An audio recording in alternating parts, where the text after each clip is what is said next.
કેશુભાઈ મહેતા આંખની હોસ્પિટલ વતી હું ડૉક્ટર અજય મહેતા આપ સૌને જણાવતા ખુશ થાઉં છું કે આ હોસ્પિટલને 121 વર્ષ રાજકોટમાં પૂરા થયા અને સૌરાષ્ટ્ર કચ્છના તમામ દર્દીઓને આંખની સારવારથી વંચિત ન રહે તેટલા માટે અમે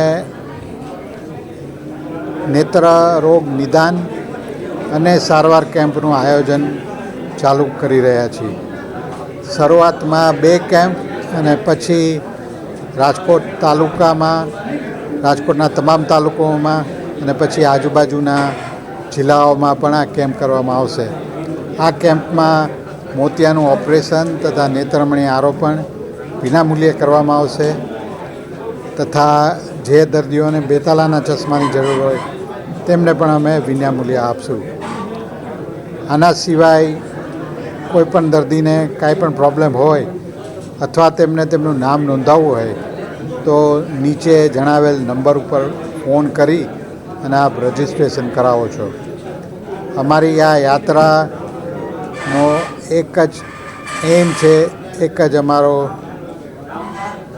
ઉદ્દેશ છે કે સૌરાષ્ટ્ર કચ્છના કોઈપણ દર્દી છે, કોઈપણ આવક હોય, કોઈપણ જગ્યાએ રહેતા હોય તેમને જરૂરિયાત પ્રમાણે આંખની સારવાર મળતી રહે અને આંખની સારવાર વિના તેઓને આંખમાં નુકસાન ન થાય તેનું અમે ધ્યાન રાખીએ. બાળકોમાં આંખનું ઇન્ફેક્શનનું મોટું કારણ શું છે? કારણ કે એક સાથે એક જ ક્લાસરૂમમાં ઘણા બધા બાળકો રહે છે અને તે લોકો એકબીજાને હાથથી ને એમ અડતા હોય છે. તો દર્દીઓને ખાલી એટલી જ વિનંતી, બાળકોને એટલી જ વિનંતી કે તમે હાથ તમારા છે એ અવારનવાર ધોતા રહો અને કોઈપણ કારણસર તમારી આંખ લાલ થઈ જાય, ચીપડા વળવા માંડે તો તમારે સ્કૂલે ન જવું, જેથી બીજા બાળકોને પણ આ ચેપ ન લાગે. મોબાઈલનો ઉપયોગ છે ને એ એક ટાઈપનું એપિડેમિક થઈ ગયું છે અને આના લીધે આંખમાં ડ્રાય આઈ સિન્ડ્રોમ અથવા કોમ્પ્યુટર વિઝન સિન્ડ્રોમ છે તે બહુ વ્યાપક ફેલાયેલું છે.